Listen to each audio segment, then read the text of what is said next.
기도합니다. 지존조의 은밀한 곳에 거주하며 전능자의 그늘 아래에 사는 자여, 나는 여호와를 향하여 말하기를 그는 나의 피난처요 나의 요새요 내가 의뢰하는 하나님이라 하리니, 이는 그가 너를 새 사냥꾼의 올무에서와 심한 전염병에서 건지실 것이미로다. 주님, 이 예배를 통하여 우리 모두가 주님을 바라보게 하시고 우리를 불쌍히 여기시어 은혜를 베풀어 주시옵소서. 예수님의 이름으로 기원합니다. 아멘.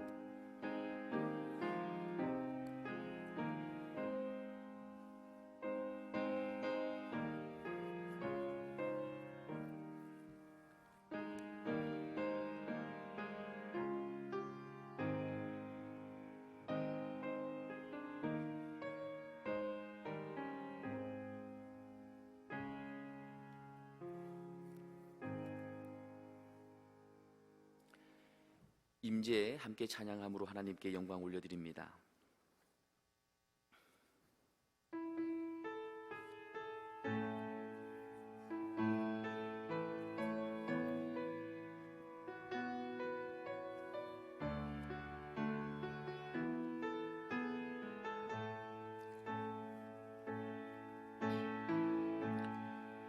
하늘의 문을 여소서, 이곳을 주목하소서. 주를 향한 노래가 꺼지지 않으니 하늘을 열고 보소서. 이곳에 임재하소서. 주님을 기다립니다. 기도의 향기가 하늘에 닿으니 주여 임재하여 주소서. 이곳에 오셔서 이곳에 앉으소서. 이곳에서 드리는 예배를 받으소서. 주님의 이름만이 오직 주의 이름만 이곳에 있습니다. 이곳에 오셔서 이곳에 앉으소서. 이곳에서 드리는 예배를 받으소서. 주님의 이름만이 오직 주의 이름만 이곳에 있습니다.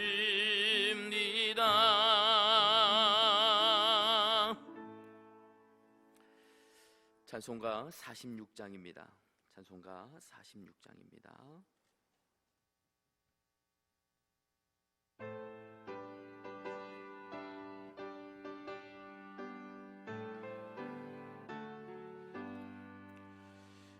이날은 주님 정하신 참 기쁜 날일세. 온 천하 만민 주 앞에 다 찬송하여라. 주 오늘 부활하시고 참상을 이겼네. 구주를 믿는 성도들 그 복음 전하세. 만왕의 왕인 예수께 호산나 부르세. 이날에 주가 오셔서 다 구원하시리.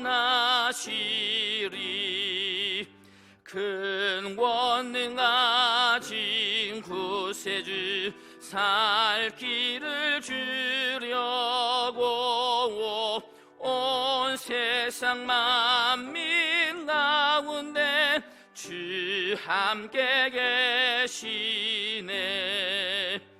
이날에 모인 성도들 호산나 부르세. 저 하늘 천군 천사도 화와 답하여라.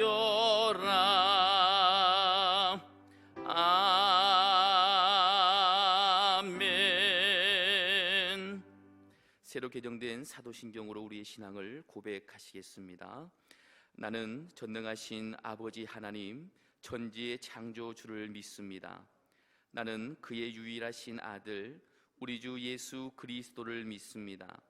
그는 성령으로 잉태되어 동정녀 마리아에게서 나시고 본디오 빌라도에게 고난을 받아 십자가에 못 박혀 죽으시고 장사된 지 사흘 만에 죽은 자 가운데에서 다시 살아나셨으며 하늘에 오르시어 전능하신 아버지 하나님 우편에 앉아 계시다가 거기로부터 살아있는 자와 죽은 자를 심판하러 오십니다.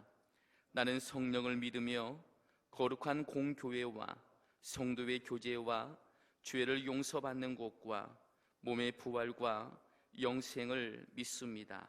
아멘.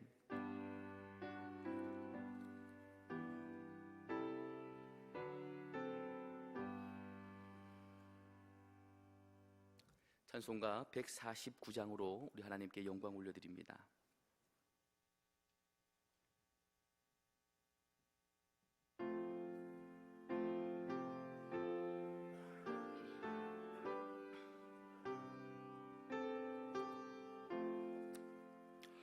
주 달려 죽은 십자가 우리가 생각할 때에 세상에 속한 욕심을 헛된 줄 알고 버리네.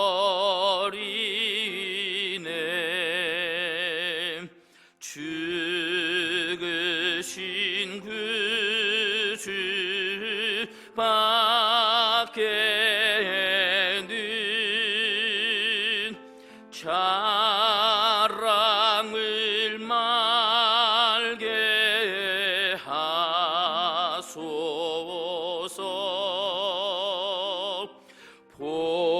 보혈의 공로 힘입어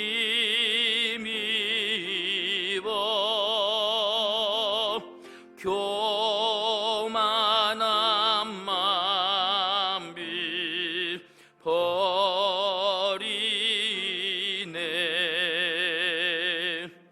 못 박힌 손발 보니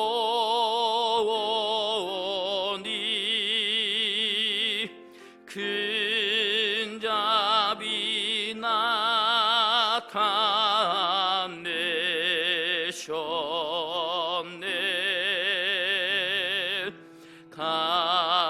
가시로 만든 멸류관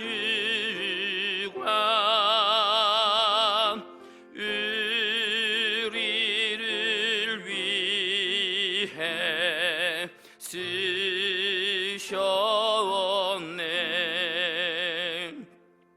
온 세상 만물 가져도 주의 못 다 갚겠네. 놀라운 사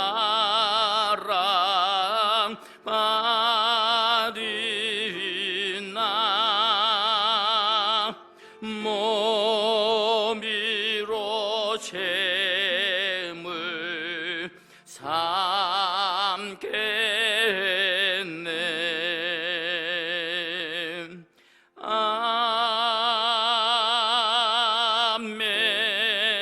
아멘. 오늘 하나님께서 우리에게 주시는 말씀은 호세아 5장에 있는 말씀입니다. 구약 성경 호세아 5장 15절부터 6장 6절까지 말씀입니다. 이 말씀은 구약 1261쪽에 있습니다. 기록된 하나님의 말씀입니다. 그들이 그 죄를 뉘우치고 내 얼굴을 구하기까지 내가 내 곳으로 돌아가리라. 그들이 고난을 받을 때에 나를 간절히 구하리라. 오라, 우리가 여호와께로 돌아가자. 여호와께서 우리를 찢으셨으나 도로 낫게 하실 것이요 우리를 치셨으나 싸매어 주실 것임이라. 여호와께서 이틀 후에 우리를 살리시며 셋째 날에 우리를 일으키시리니 우리가 그의 앞에서 살리라. 그러므로 우리가 여호와를 알자. 힘써 여호와를 알자. 그의 나타나심은 새벽빛 같이 어김없나니 비와 같이 땅을 적시는 늦은 비와 같이 우리에게 임하시리라 하니라. 에브라임아, 내가 내게 어떻게 하랴? 유다야, 내가 내게 어떻게 하랴? 너희의 인내가 아침 구름이나 쉬 없어지는 이슬 같도다. 그러므로 내가 선지자들로 그들을 치고 내 입의 말로 그들을 죽였노니 내 심판은 빛에서 나오느니라. 나는 인애를 원하고 제사를 원하지 아니하며 번제보다 하나님을 아는 것을 원하노라. 기도합니다.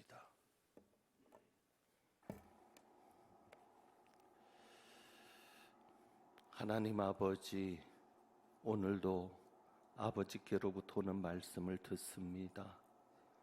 열려진 마음 되게 하셔서 말씀을 통해 나타난 하나님의 뜻이 우리 안에 새겨지며 삶으로 살아내어지는 은혜가 있게 하옵소서. 삶이 신앙이 되고 믿음이 되고 하나님을 향한 고백이 되는 저희들 되게 하옵소서. 오늘도 성령께서 함께 하시기를 간절히 소망하고 우리 주님 예수 그리스도의 이름으로 기도하옵나이다. 아멘. 지난 2월 초에 언약궤를 설교하면서 엘리 제사장의 아들들을 언급했습니다. 그들의 이름은 홈니와 비느하스입니다. 실로에서 제사장으로 일하고 있었는데 하나님의 제사를 멸시하는 제사장이었습니다. 누군가 희생 제물을 드리러 와서 고기를 삶고 있으면 하인을 보내서 세 발 달린 쇠 갈고리를 마구 찔러서 걸려 나오는 것을 가져오게 합니다. 단에 제물에 기름을 태우기도 전에 생고기, 날고기를 요구합니다. 이것이 법도에 어긋나다 해서 거절하는 이가 있으면 강제로라도 빼앗아 가겠다고 위협하기도 합니다. 성경은 이 젊은이들의 죄가 하나님 앞에서 매우 컸다고 말하고 있습니다. 그 이유로는 하나님께 드리는 제사를 멸시했기 때문이다 라고 말을 합니다. 그들은 하나님을 두려워하지 않았습니다. 성막 입구에서 일을 돕고 있는 여인들이 있습니다.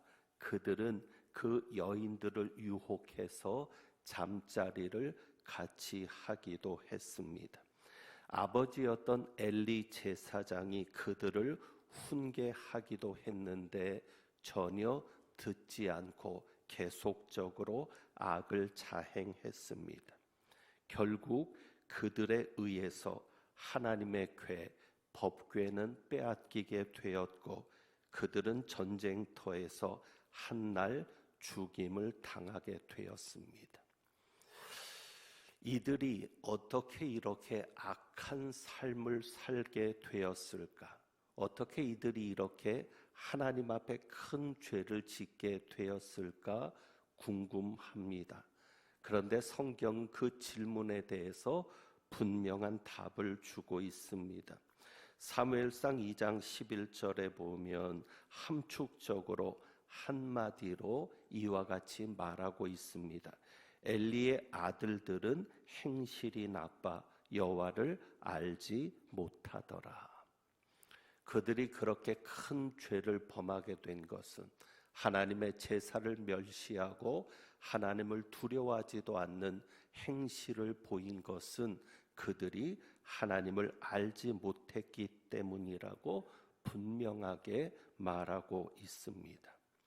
하나님을 안다는 것은 이렇게도 중요한 일입니다. 우리가 믿음 생활할 때 가장 기본이 되어야 할 것이 하나님을 아는 겁니다. 하나님을 알지 못하면 이와 같은 잘못된 모습이 나올 수밖에 없습니다. 그래서 하나님께서는 호세아 선지자를 통해서 이것을 강조하시는 겁니다. 이스라엘이 왜 망했는가를 우리가 보면 4장 6절입니다. 4장 6절 말씀을 보면 이스라엘이 망한 이유가 이렇게 나오고 있습니다. 내 백성이 지식이 없으므로 망하는도다. 내가 지식을 버렸으니 나도 너를 버려 내 제사장이 되지 못하게 할 것이요. 내가 내 하나님의 율법을 잊었으니 나도 내 자녀들을 잊어버리리라. 하나님은 분명히 말씀합니다. 내 백성이 지식이 없어 망하는도다. 그렇다면 여기에서 말하는 지식이 어떤 지식이겠습니까? 바로 그 지식은 하나님을 아는 지식을 말할 겁니다. 그래서 그 뒤에 5장 4절에 가서 봅니다. 5장 4절. 하나님은 호세아 선지자를 통해서 5장 4절에 다시 한번 말씀하십니다. 그들의 행위가 그들로 자기 하나님에게 돌아가지 못하게 하나니 이는 음란한 마음이 그 속에 있어 여호와를 알지 못하는 까닭이라. 이는 음란한 마음이 그 속에 있어 여호와를 알지 못하는 까닭이라. 계속해서 하나님께서 강조하시는 것이 무엇입니까? 하나님을 알지 못했다는 것입니다. 이스라엘은 비로소 고난을 통해서 이 사실을 깨닫게 됩니다. 그래서 6장 3절, 오늘 읽은 본문에 보면 6장 3절에 그들이 이렇게 말합니다. 그러므로 우리가 여호와를 알자, 힘써 여호와를 알자. 이스라엘이 고난을 겪습니다. 그 고난을 통해서 그들이 분명하게 깨닫게 된 것이 이겁니다. 그래서 그들은 여호와를 알자라고 말합니다. 힘써 여호와를 알자. 여호와를 알기에 힘쓰자 이렇게 말하고 있습니다. 6장 6절에 가서 하나님은 자기가 원하시는 것을 분명히 드러내십니다. 6장 6절에 또 이렇게 말합니다. 나는 인애를 원하고 제사를 원하지 아니하며 번제보다 하나님을 아는 것을 원하노라. 나는 인애를 원하고 제사를 원하지 않으며 번제보다 하나님을 아는 것을 원하노라. 하나님께서 원하시는 것이 무엇입니까? 하나님을 아는 것을 원하십니다. 우리가 이 6장 6절을 잘못 오해하면 하나님께서 제사를 싫어하신다라고 말씀하는 것처럼 들리는데 그렇지 않습니다. 우리 하나님은 제사를 싫어하신다는 뜻이 아니고 또 우리 하나님은 모든 제사 제도를 없애시겠다라고 말씀하시는 것도 아닙니다. 이 말씀을 하시는 것은 그저 형식적인 제사를 거절하신다는 말씀입니다. 형식적으로 드리는 제사, 형식적으로 드리는 제물에 대해서 하나님이 받지 않으시겠다고 말씀합니다. 형식적인 제사가 무엇입니까? 호세아 선지자를 통해서 주시는 말씀은 하나님을 알지도 못하면서 하나님을 알고자 힘쓰지도 않으면서 그저 형식적으로 제단에 와서 제사를 드리는 것을 말합니다. 오늘로 말하면 하나님을 아는 것에는 힘쓰지 않고 내가 하나님을 아는 자인가에는 관심이 없고 그저 예배를 종교적인 행위로만 드리는 것, 바로 이것을 하나님께서 싫어하시고 거절하신다고 하는 말씀입니다. 그렇다면 하나님께서 이 말씀을 하실 때 이스라엘은 하나님을 알지 못하는 백성이었나? 아닙니다. 이스라엘은 누구보다도 하나님을 아는 백성이었고 율법을 받은 백성이었고 율법을 대대로 전해져 내려오게 하는 백성이었습니다. 그러니까 이스라엘이 하나님을 알지 못했다라고 말할 수는 없습니다. 그들은 하나님을 알고 있었습니다. 그런데 왜 하나님은 하나님을 알지 못했다라고 그들을 책망하고 있는가? 그들이 하나님을 알지 못했기 때문에 망한 것이라고 말하고 있는가를 우리가 주목해야 합니다. 그래서 결론적으로 정리되는 것이 이겁니다. 성경에서 말하는 하나님을 아는 것은 하나님에 대한 지식을 가지는 것을 말하지 않습니다. 성경이 말할 때 하나님을 안다라고 말하는 것은 지적으로 하나님에 대해서 아는 것을 말하지 않습니다. 결론적으로 하나님을 아는 것이 무엇인가? 그것은 바로 하나님과 교제하는 것을 말합니다. 하나님을 아는 것은 하나님과 교제하는 겁니다. 좀 더 구체적으로 얘기하면, 더 정확하게 표현하면 우리가 지난주에 말씀을 나누었던 하나님과 동행하는 것이고 하나님과 함께 사는 것입니다. 바로 그것이 하나님을 아는 겁니다. 히브리적인 개념에서 하나님을 안다는 것은 지식이 아닙니다. 여기에 안다라고 하는 단어는 지식을 말하는 것이 아니라 경험을 말하는 것이고 삶을 말하는 겁니다. 우리가 지난주에 하나님과 동행하는 것을 살펴보았죠. 그래서 이렇게 정리할 수 있는 겁니다. 하나님과 동행하는 자가 하나님을 아는 자입니다. 하나님과 동행하지 않으면 아무리 지식적으로 하나님에 대해서 많이 배웠다 할지라도, 아무리 성경에 대해서 많이 안다 할지라도 하나님과 동행하지 않으면 하나님을 아는 자라고 말할 수 없습니다. 그렇기 때문에 하나님을 아는 것에 대해서 말할 때 결혼이라는 것을 생각하게 하십니다. 구약 성경에 보면 하나님이 이스라엘과 결혼했다, 혼인했다라는 표현들이 나옵니다. 그러니까 하나님께서 혼인한다라고 하는, 결혼한다라고 하는 표현이 나오는데, 이 표현대로 하면 하나님께서 이스라엘과 결혼하는 것을 비유로 말씀하시는데, 이 표현대로 하면은 족보가 꼬이는 일이 발생을 합니다. 왜요? 우리는 하나님의 자녀입니다. 우리는 하나님의 자녀라고 하면 하나님은 우리의 아버지가 되고 우리는 그의 자식이 되는데, 어떤 성경 구절에서는 결혼했다라고 말씀하거든요. 결혼했다라는 것은 부부를 말하는 것인데, 그러면은 어느 때는 부부도 됐다가 어느 때는 부모와 자식도 되는 것이냐? 이것은 무엇인가 족보가 엉켜지는 것 아닌가라고 생각을 합니다. 그러니까 우리는 그 이유를 알아야 합니다. 왜 하나님은 우리를 자녀로 삼으시면서도 결혼한 바가 되었다라고 하나님께서 복을 말씀하실 때 이제는 내가 너희와 결혼했다라고 말씀하시고 있는가? 그것은 바로 하나님을 안다라는 단어 때문입니다. 여러분, 결혼해서 함께 살아야 진짜 서로를 알게 됩니다. 남편과 아내가 누구보다도 잘하는 존재가 됩니다. 그것은 결혼해서 함께 살기 때문입니다.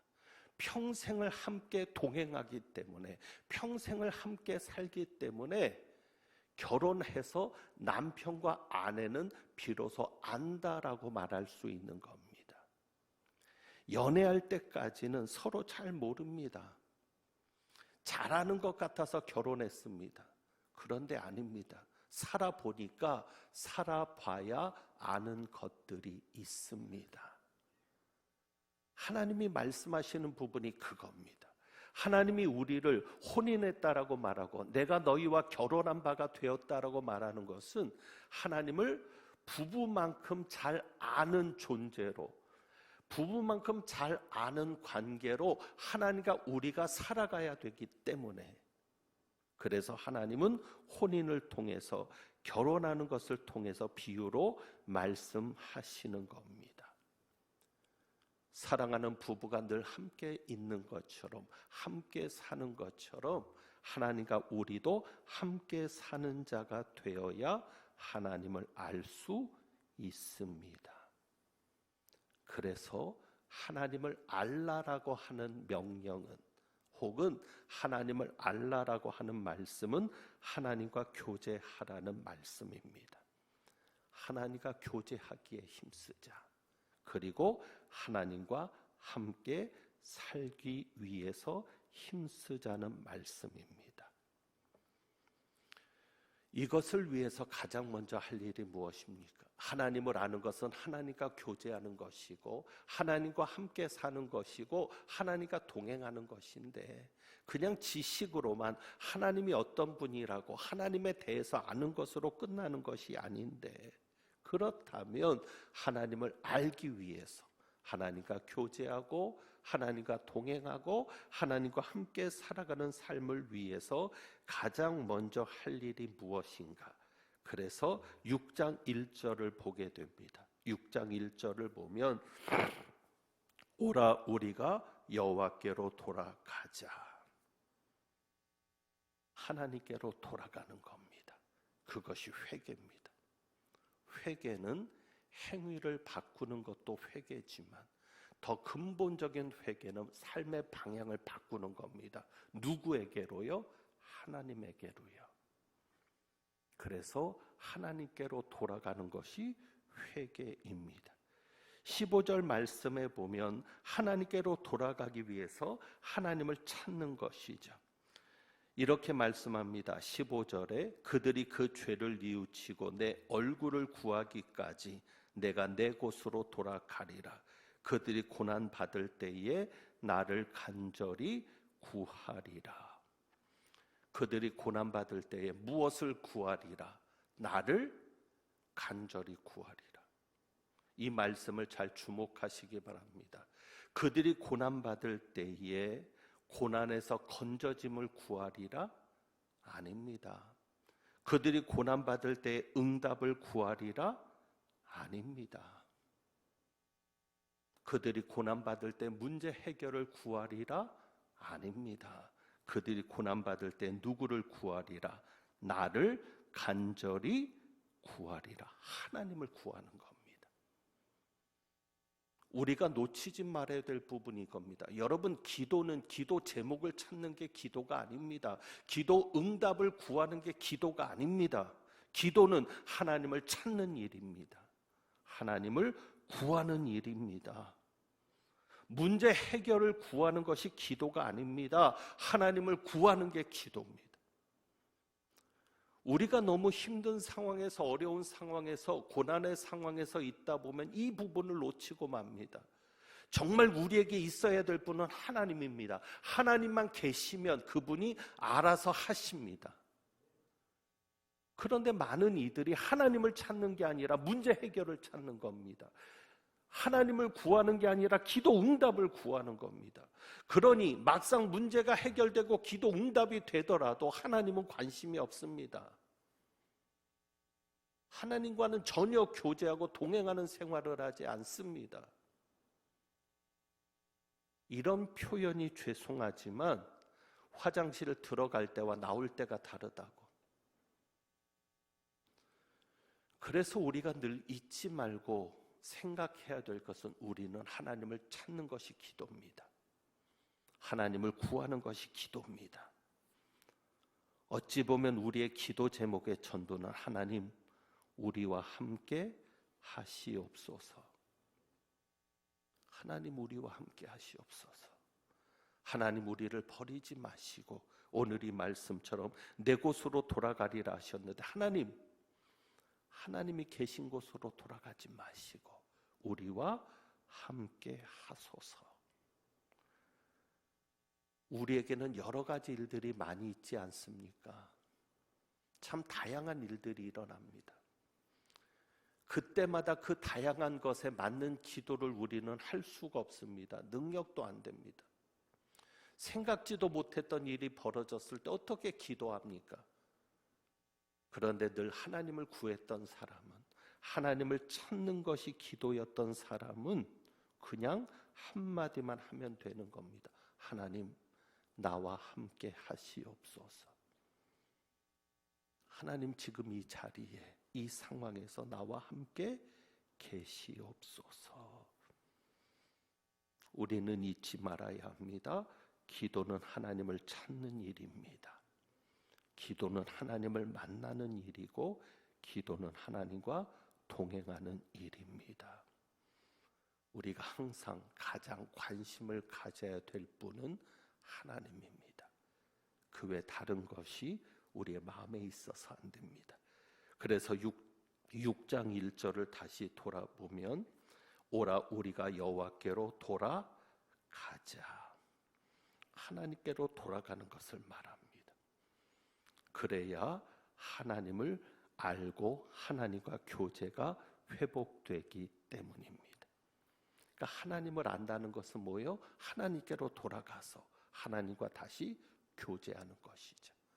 우상 때문에 혹은 세상 때문에 하나님을 등지고 살았던 것을 회개하고 하나님과 관계없이 살았던 것을 회개하고 하나님과 교제하지 못하고 살았던 것을 회개하고 하나님께로 돌아가서 하나님을 찾고 하나님께로 돌아가서 하나님과 교제를 회복하는 것, 바로 그것이 하나님을 아는 겁니다.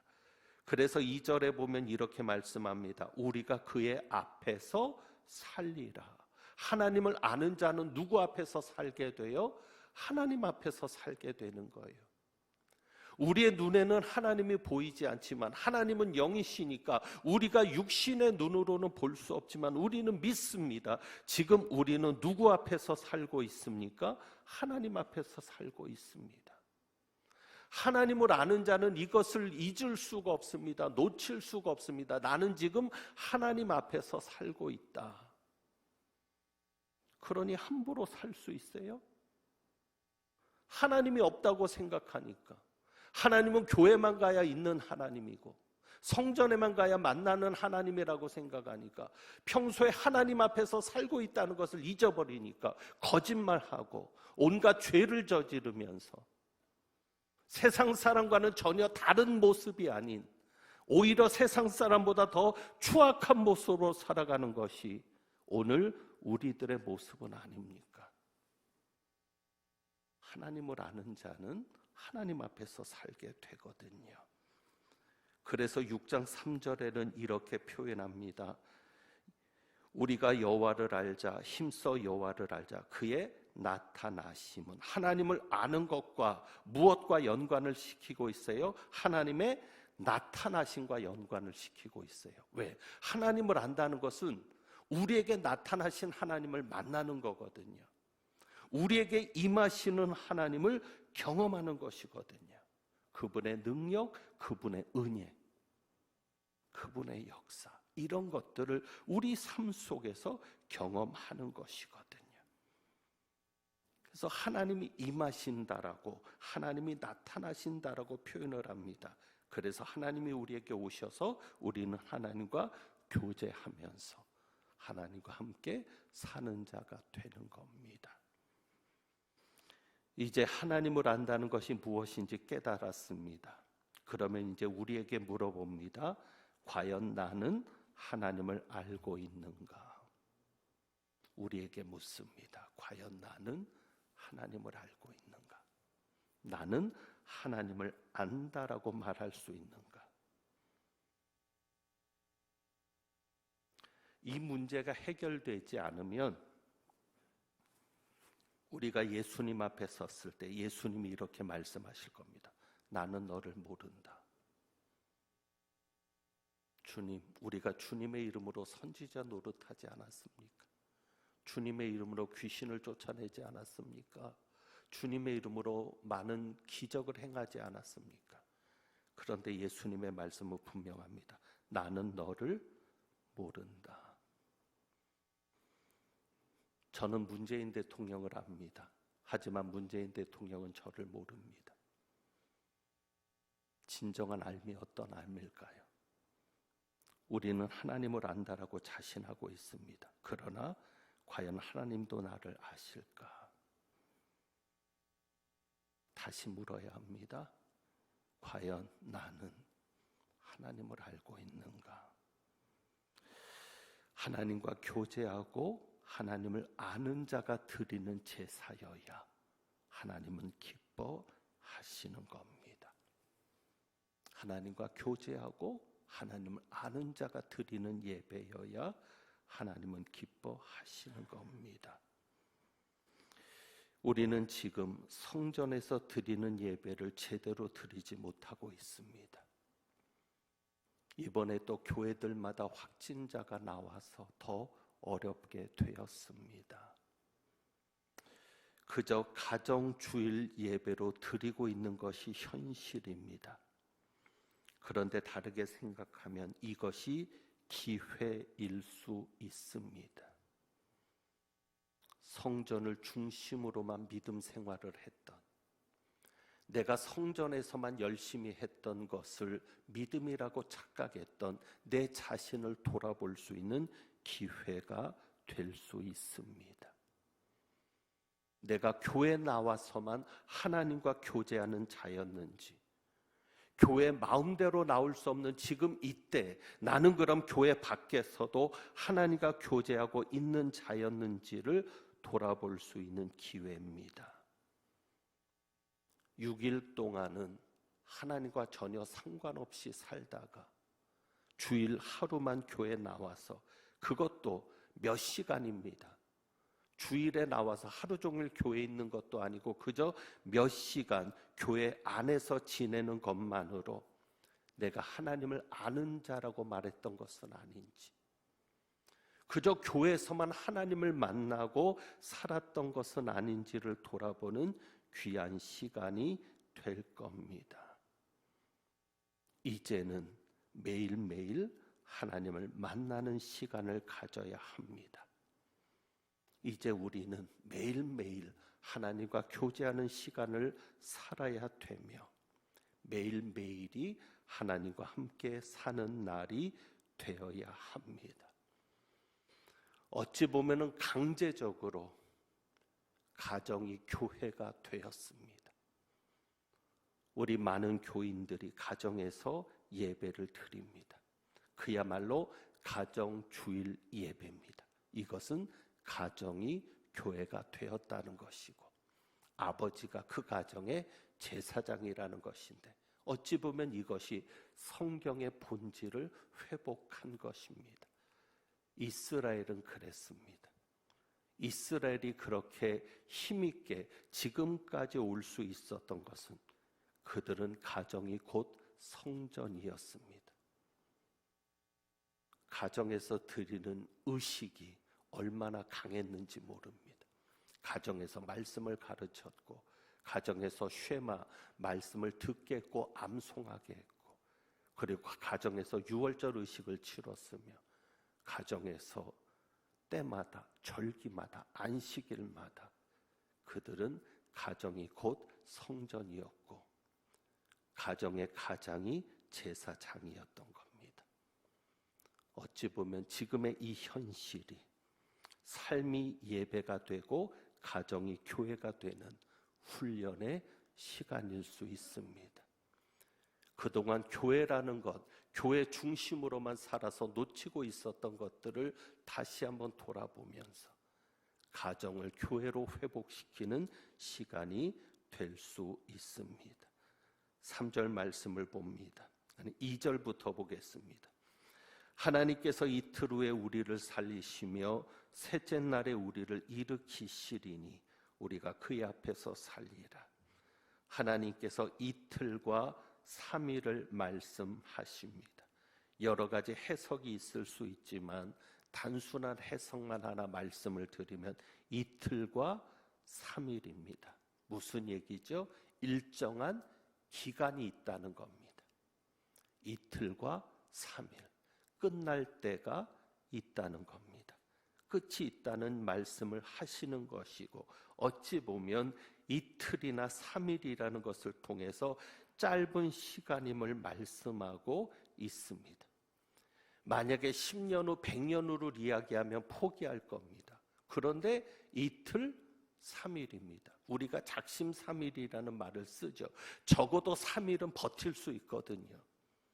하나님은 우리에게 견딜 수 있는 만큼의 고난을 허락하십니다.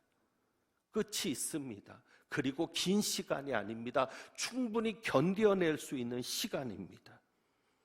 이 짧은 시간, 그리고 하나님께서 말씀하는 것이 우리를 일으키시리니 우리가 그의 앞에서 살리라라고 말씀합니다.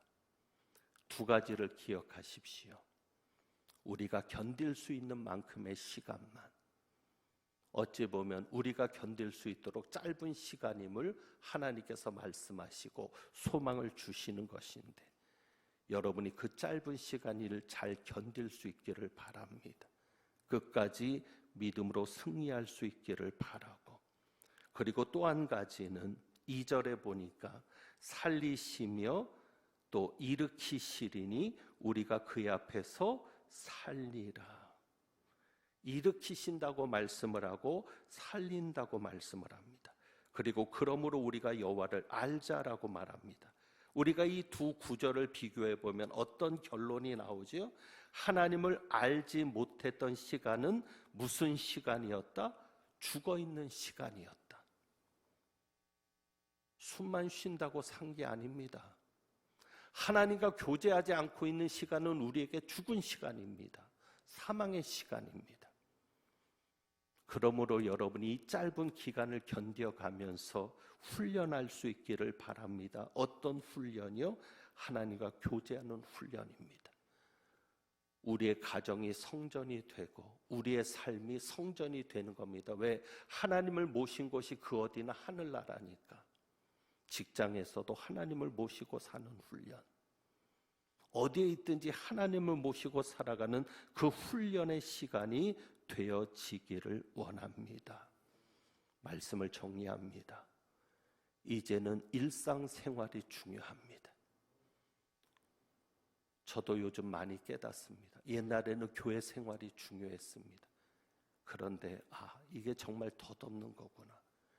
교회 문은 언제든지 닫힐 수 있는 거구나. 그렇다면 교회 문이 닫혀도 하나님을 만날 수 있는 길이 있어야 되지 않느냐. 교회에서 예배를 드리지 못해도 삶에서 예배를 드릴 수 있는 그러한 자세가, 혹은 그러한 훈련이, 그러한 삶이 준비되어 있어야 되지 않느냐. 이제는 일상생활이 중요해진 것이고 모든 시간이 소중해진 겁니다. 오늘 말씀처럼 여러분이 하나님을 아는 자가 되셔서 하나님과 늘 교제하고 하나님과 늘 동행하고 하나님과 함께 살아가면서 여러분의 삶의 모든 영역이 하나님의 나라가 되고 천국이 되며 하나님을 경험하는 삶이 될 수 있기를 주님의 이름으로 축원합니다. 기도하겠습니다.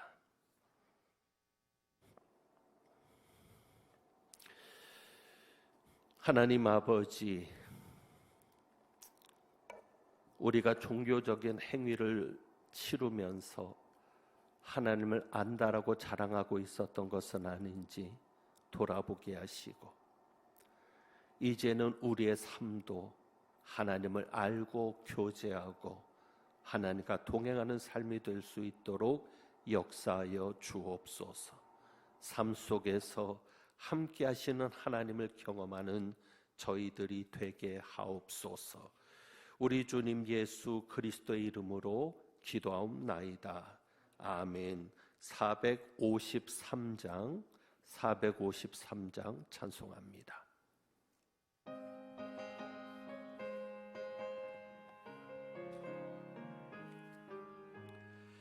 예수도 알기 원하네. 크고도 넓은 은혜와 대속해 주신 사랑을 간절히 알기 원하네.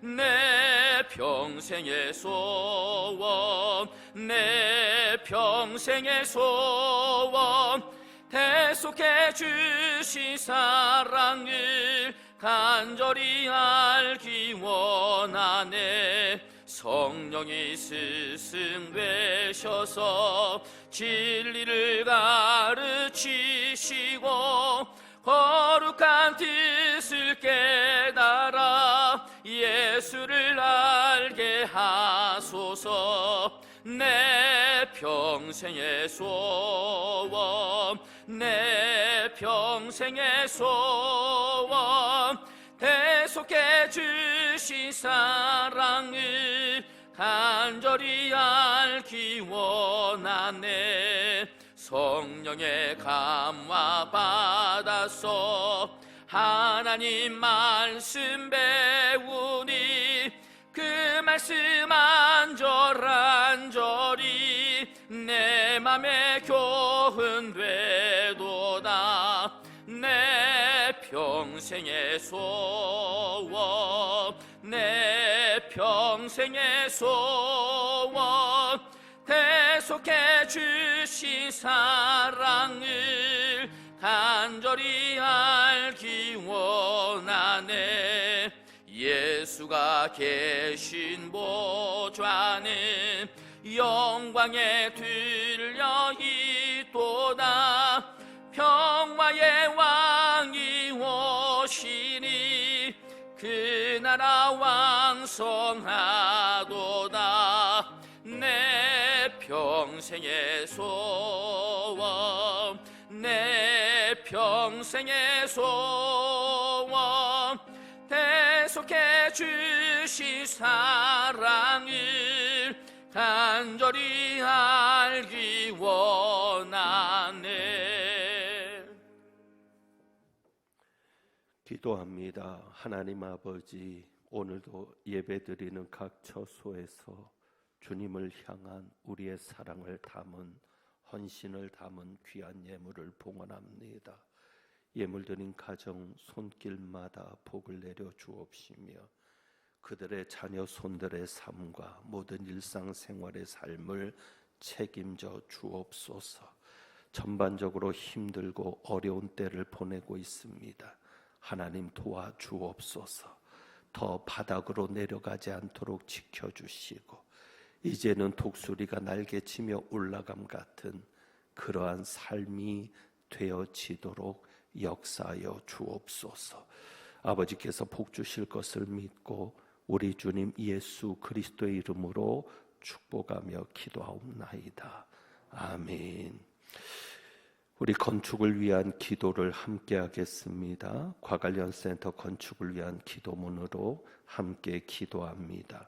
선교 2세기를 열어가는 오랜 역사를 지닌 광릉내 교회 과관련센터 건축에 동참하도록 허락하신 하나님 아버지 감사합니다. 미래 하나님의 큰 일꾼이 될 다음 세대를 위해 꼭 필요한 공간을 마련하게 하시니 감사합니다. 다윗은 간절한 소원을 가지고도 이루지 못했는데 부족한 저희에게 기회를 주시니 감사합니다. 하나님 아버지, 건축을 위해 기도합니다. 공사하기 좋은 날씨를 주옵소서. 시공을 맡은 신부건설이 사명을 가지고 잘 감당하며 준공할 때까지 어려움이 없도록 지켜 주옵소서. 공사기간 동안 안전사고가 일어나지 않게 하옵소서. 건축기간 동안 사탄이 틈타지 못하게 하시고 산발랏과 도비와 같이 교회 건축을 비방하거나 방해하는 사람이 성도뿐 아니라 동네 사람 중에서라도 없게 하옵소서. 건축하는 동안 성도들이 복을 받게 하옵소서. 건축 재정에 어려움이 없게 하시고 무엇보다 성도들이 기쁨으로 자원하여 건축에 동참하게 하옵소서. 건축 후에 이 공간에서 활동할 우리의 자녀 손들이 믿음 안에 잘 성장하게 하시고 하나님의 사명을 온전히 감당하는 교회가 되게 하옵소서. 교회 반석 되시는 우리 주님 예수 그리스도의 이름으로 기도합니다. 아멘. 축도합니다. 하나님은 내게 복을 주시고 너를 지키시기를 원하며 하나님은 그의 얼굴을 내게 비추사 은혜 베푸시기를 원하며 하나님은 그 얼굴을 내게로 향하여 드사 평강 주시기를 원하노라. 지금은 우리 주님 예수 그리스도의 은혜와 아버지 하나님의 사랑하심과 성령님의 교통하시며 충만케 하심이 하나님을 진정 아는 자로 하나님과 동행하고 하나님과 교제하며 하나님과 함께 살아가는 자로 살기를 소망하고 나아가는 모든 백성들 위에 이제부터 영원까지 함께 하시기를 축원하옵나이다. 아멘.